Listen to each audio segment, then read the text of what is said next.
Guys, when it comes to tattoos, there is a ton of misinformation online. In this video, I want to share with you some of the real do's and don'ts, some of the insider knowledge, and hopefully dispel some of the myths that you might hear when you are researching tattoos.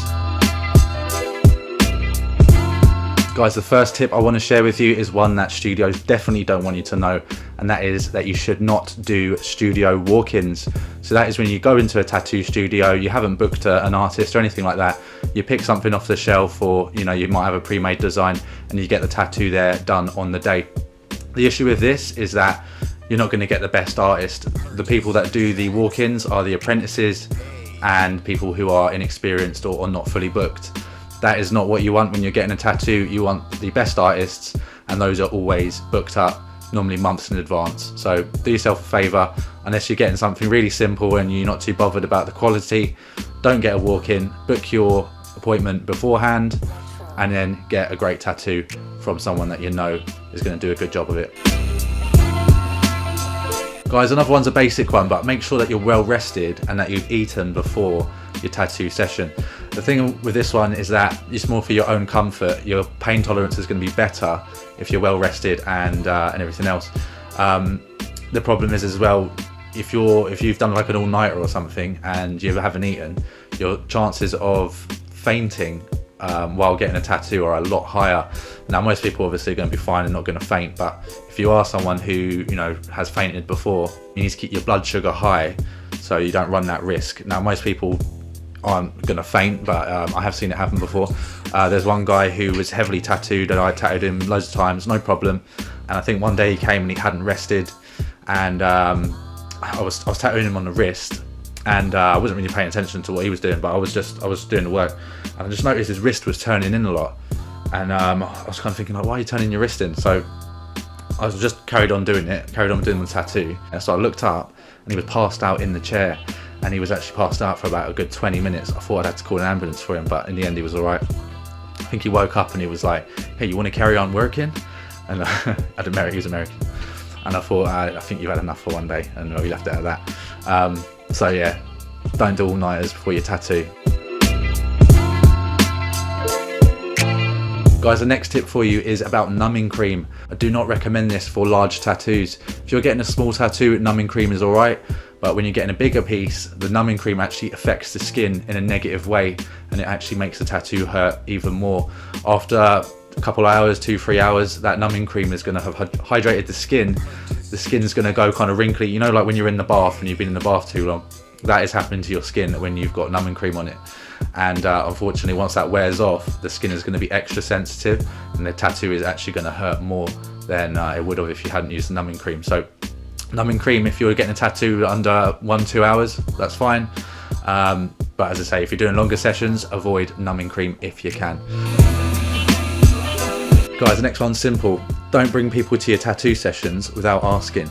Or if you do have a tattoo artist that is a mobile tattoo artist, let them know if there's going to be a lot of people around while you're doing the tattoo.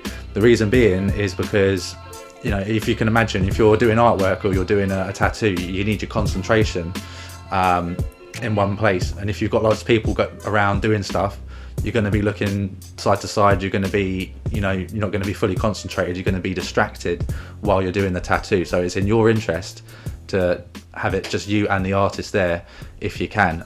If you really need to bring your friend, I'm sure that's okay. Just let the artist know first, just so they can prepare themselves to concentrate on that tattoo. Guys, another one is about phone usage. Now, you'll be surprised, but even flicking your, scrolling on your phone, or texting actually causes little jolts in the body, and if someone's doing line work on you and you're texting or doing something on your phone, it is actually going to cause little micro movements that will affect the lines on your tattoo. So if you want to get your phone, put something on your phone or put music on, that's fine.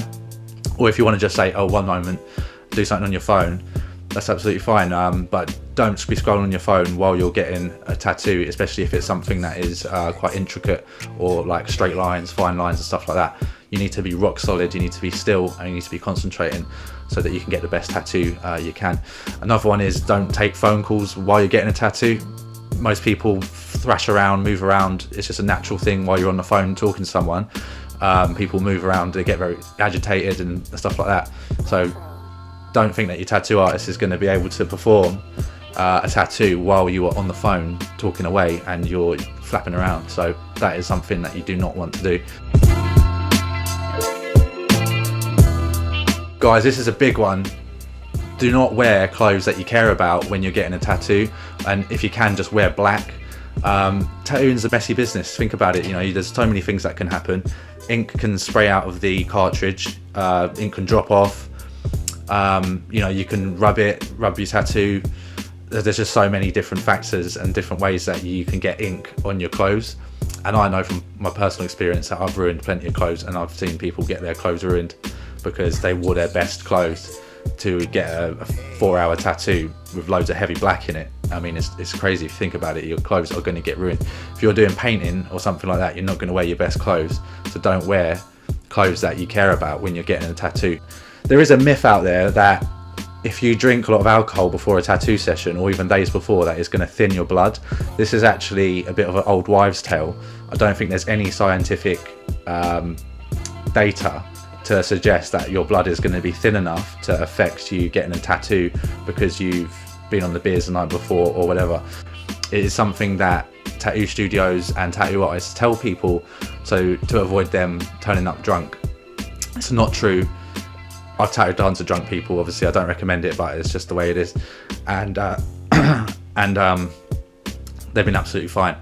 I've even tattooed people on blood thinners and it was still fine. So I'm pretty sure having a few drinks is not going to thin your blood. But the reason that we don't want you doing that is because it's just common courtesy. If you want to have a couple of drinks with your tattoo artist or whatever, I'm sure that's fine. You know, most people are pretty laid back. But obviously if you're turning up drunk, you're going to be in the wrong headspace. And you know, obviously when you're in a tattoo environment, you need to be concentrating. So guys, that's it. Those are a few tattoo do's and don'ts from me. These are ones that I feel you're not going to find online very much, because they are sort of insider secrets that the studios don't want you to know. Now do subscribe. I do have more information like this, as well as tons of tutorials and other bits and bobs coming out soon. I hope you enjoyed the video. Guys, thanks for watching. I'll catch you next time.